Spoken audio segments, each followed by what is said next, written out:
Hello students, good morning. आज हम पढ़ेंगे मौर्यकालीन केंद्रीय प्रशासन व्यवस्था। हमने मौर्य काल के बारे में पढ़ा, यानी कि चंद्रगुप्त मौर्य के बारे में पढ़ा, बिंदुसार के बारे में पढ़ा, अशोक के बारे में पढ़ा, अशोक के धम्म के बारे में पढ़ा, फिर धम्म की क्रियान्वती के बारे में पढ़ा, यानी कि फिर अशोक के परवर्ती जो शासक थे उनके बारे में भी पढ़ा।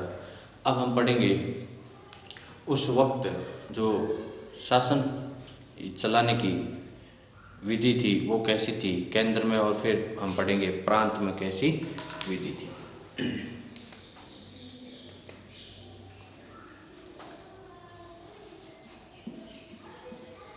मौर्य काल में केंद्रीय प्रशासन, मौर्य काल में केंद्रीय प्रशासन व्यवस्था।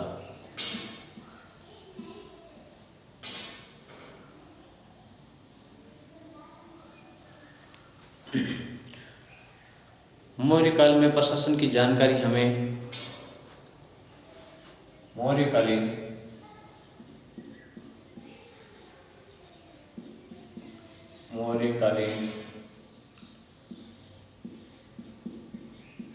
प्रशासन की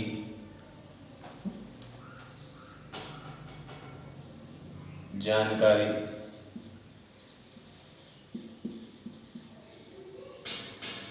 हमें चंद्रगुप्त के जो प्रधान थे कौटिल्य, उनकी पुस्तक अर्थशास्त्र से मिलती है। हमें कौटिल्य के अर्थशास्त्र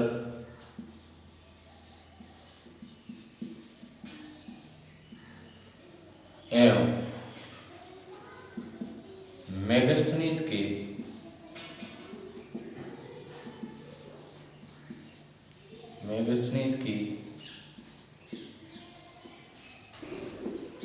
इंडिका नामक पुस्तक से मिलती है। इंडिका और अशोक के अभिलेखों से भी है, तथा अशोक के अभिलेखों से भी या अशोक के अभिलेखों से मिलती है।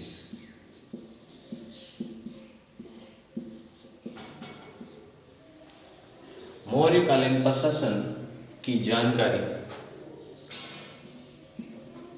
हमें कौटिल्य के अर्थशास्त्र एवं मेगास्थनीज की इंडिका तथा अशोक के अभिलेखों से मिलती है कि वहां पर कैसे शासन चलाया जाता था, या फिर शासन किसके द्वारा चलाया जाता था, शासन का मुखिया कौन होता था, इसके बारे में जानकारी मिलती है।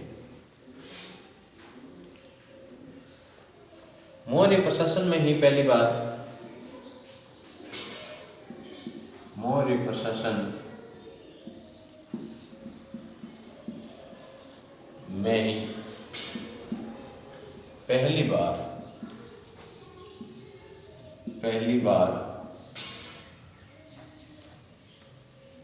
भारत में मौर्य प्रशासन में ही पहली बार भारत में सुदृढ़ मौर्य प्रशासन में पहली बार भारत में सुदृढ़ जो राजनीतिक एकता है, सुदृढ़ राजनीतिक एकता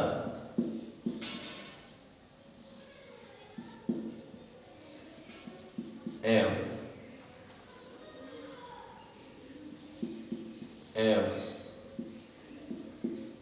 नौकरशाही देखने को मिलती है। सुदृढ़ राजनीतिक एकता एवं नौकरशाही देखने को मिलती है।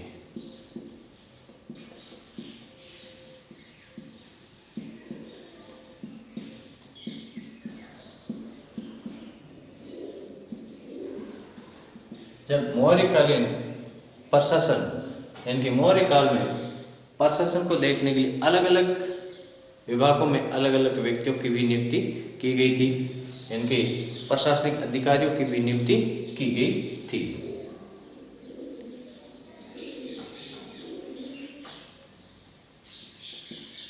अनेक प्रशासनिक अधिकारियों की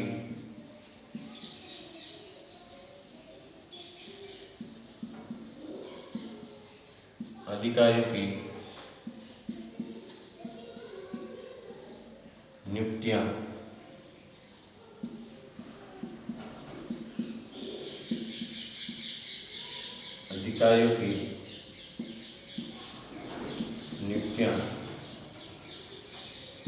की गई थी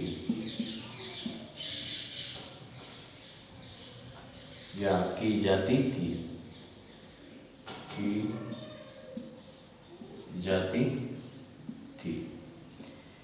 इनकी नियुक्ति से पहले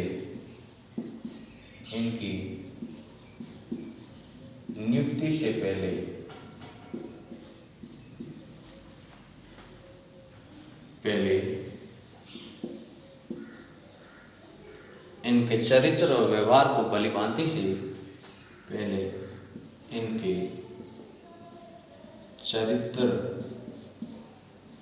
व्यवहार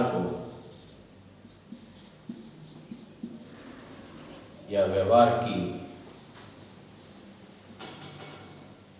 भलीभांति से कह सकते हैं उपयुक्त भलीभांति से जांच की जाती थी।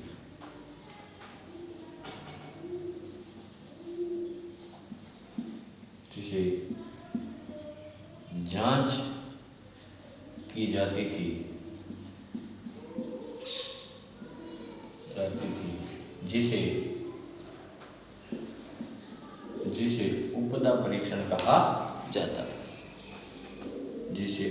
परीक्षण कहा जाता था।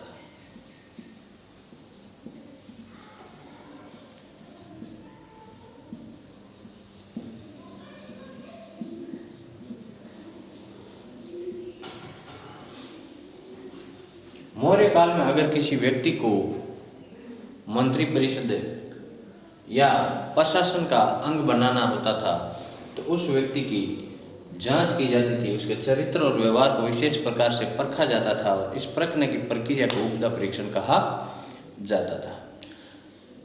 फिर एक केंद्रीय प्रशासन, क्योंकि ये जो बातें हैं ये हमें अर्थशास्त्र, इंडिका और अभिलेखों से मिलती है और भारत में पहली बार एक सुदृढ़ नौकरशाही स्थापित करने का जो श्रेय जाता है वो मौर्य शासकों को जाता है। फिर प्रशासनिक अधिकारियों की नियुक्तियां करने का काम राजा का भी होता था, साथ ही राजा को सहायता के लिए मंत्री परिषद होती थी, वो अधिकारियों की नियुक्ति करवाती थी और मंत्रियों की नियुक्ति के लिए भी राजा के पास एक आंतरिक मंत्री परिषद भी होती थी। सहायता यानी राजा को उनके बारे में डिटेल देने का कार्य उसके आसपास रहने वाले लोग करते थे। फिर जो उनके चरित्र और व्यवहार की जांच की जाती थी उसे उपदा परीक्षण कहा जाता था। उपदा परीक्षण के पश्चात उसे प्रशासन में जगह मिलती थी और ये ऐसा किस वजह से हुआ कि कौटिल्य जैसा प्रकांड पंडित, कूटनीति का ज्ञाता जिसके दरबार में रहे उसका प्रशासनिक सिस्टम है वो उत्तम होना ही है। फिर हम देखते हैं केंद्रीय प्रशासन।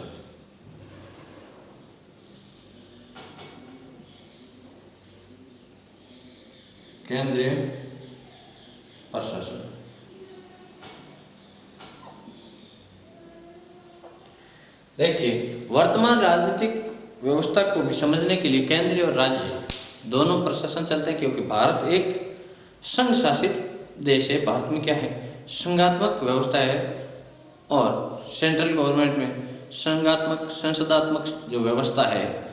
उसी तरह देखिए कि वहाँ पर भी जो मौर्य साम्राज्य था वो काफ़ी बड़ा था। तो उनको प्रांतों में डिवाइड किया जाता था, फिर प्रांतों से विषयों में डिवाइड किया जाता था। जिस तरह हम मानते हैं कि एक भारत है, ये काफ़ी बड़े क्षेत्रफल में है। फिर हम देखते हैं कि भारत को 28 राज्यों एवं 8 केंद्र शासित प्रदेशों में बांटा गया। 7 थे पहले केंद्र शासित प्रदेश, ये भी आपको क्लियर कर देता हूँ। 7 थे, फिर जम्मू कश्मीर को बनाया गया था यानी कि अलग, और लद्दाख को अलग, तो 9 हो गए। लेकिन दादर नागर हवेली और दमन को एक कर दिया, तो फिर 8 रह गई। 29वां जो राज्य बना था तेलंगाना, लेकिन जम्मू कश्मीर कम हो गया तो वापस 28 हो गई। तो 28 राज्य 8 केंद्र शासित प्रदेश हो गए। तो इस तरह हम देखते हैं कि भारत एक बहुत बड़े क्षेत्रफल में है, इसे 28 राज्यों और 8 केंद्र शासित प्रदेशों में बांटा है। इसी तरह मौर्य साम्राज्य को भी या फिर मौर्य साम्राज्य के भी कुछ विभाजन कर रखे थे, टुकड़ों में उसे बांट रखा था। उन्हें कहा जाता था प्रांत, यानी कि एक बहुत बड़े साम्राज्य को प्रांतों में बांट रखा था। प्रांतों में भी प्रशासन चलता था, लेकिन इन सभी प्रांतों का भी सेंट्रल गवर्नमेंट, जैसे कि केंद्रीय जो सरकार थी, या फिर हम कह सकते हैं कि केंद्र में जो राजा के साथ जो मंत्री परिषद होती थी, वो पूरे साम्राज्य की देखरेख या पूरे साम्राज्य की जानकारी अपने पास रखती थी। अब जैसे देखिए कि केंद्र सरकार है और फिर स्टेट गवर्नमेंट है। अब केंद्र सरकार सभी स्टेट गवर्नमेंट पर निगरानी रखती है। ऐसे ही उन स्टेट गवर्नमेंट पर निगरानी कौन रखता था? केंद्रीय प्रशासन या मौर्यकालीन केंद्रीय शासन व्यवस्था। अब केंद्रीय प्रशासन का मुखिया कौन होगा? तो केंद्रीय प्रशासन का मुखिया तो राजा ही होगा।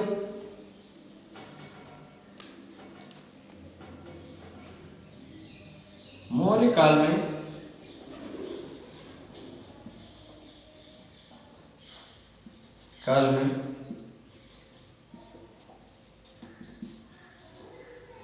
केंद्रीय प्रशासन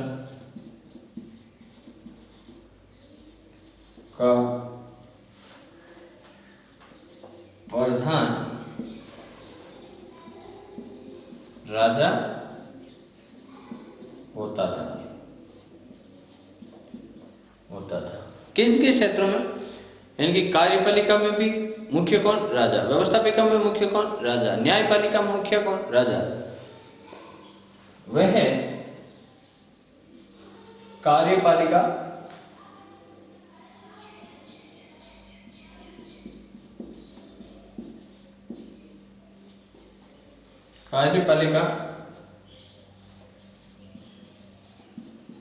व्यवस्थापिका एवं न्यायपालिका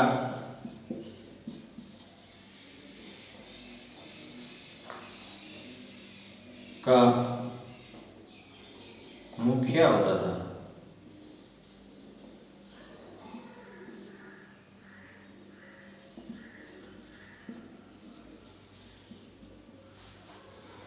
राजा का निर्णय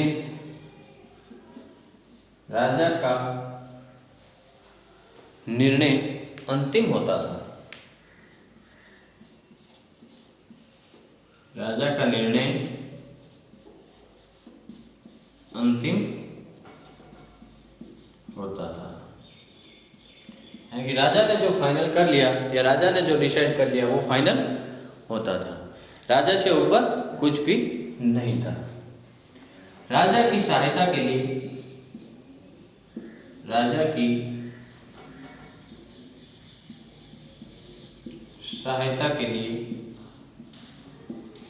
एक मंत्री परिषद होती थी। सहायता के लिए एक मंत्री परिषद होती थी,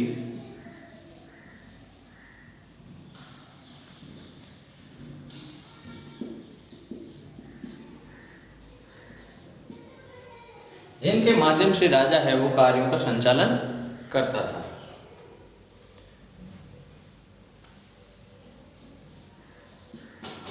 जिसके माध्यम से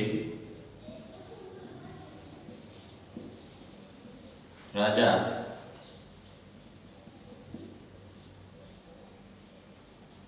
कार्यों का संचालन करता था।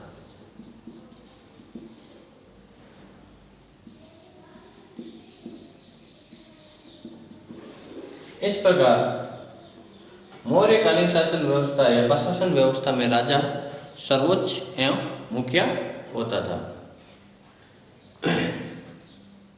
हम इसे मुखिया भी कह सकते हैं और सर्वोच्च भी कह सकते हैं, यानी कि वो कार्यपालिका व्यवस्थापिका न्यायपालिका का मुखिया होता था, या हम कह सकते हैं सर्वोच्च होता था। इससे ऊपर इन सेक्टरों में कोई नहीं होता था।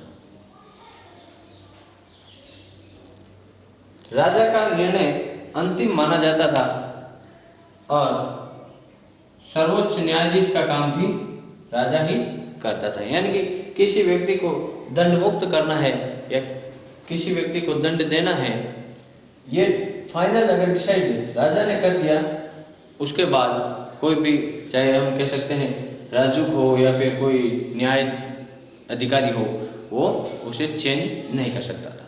वैसे सभी कार्य है वो अपने अपने विभागों के मंत्रिपरिषद के लोगों द्वारा किए जाते थे, लेकिन राजा का निर्णय, इनकी राजा ने जो बात कह दी वो फाइनल हुआ करती थी। नेक्स्ट टॉपिक इसी का आता है अपना मंत्री परिषद।